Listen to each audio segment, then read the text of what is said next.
வாரார் வாரார் மகிழ்க்கை மீரமாய், வாரார் வாரார் மகிழ்க்கை மீரமாய். மேகத்தோடு போனவர் இவர் இவர், மேகத்தோடு போனவர் இவர் இவர்.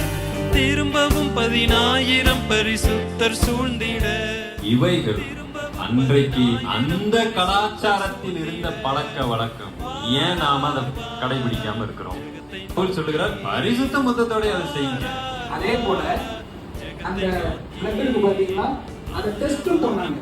நான் பிளட் வந்துருக்கேன்னா யாருடைய பிளட்? ஏசு கிறிஸ்துவின் பிளட். ஏசு கிறிஸ்துவின் பிளட் குரூப் என்ன தெரியுமா? எவ்வளவு நாள் ஏசு கிறிஸ்துவின் ரத்தத்தை பற்றி நாங்கள் தியானித்திருக்கிறோம். ஒரு முறையாவது அது என்ன பிளட் குரூப் தியானித்திருக்கிறோமா? ஆட்டுக்குட்டியின் பாட்டோட களம் அதிர்ந்தொலிக்குதே. அல்லேலூயா, அருமை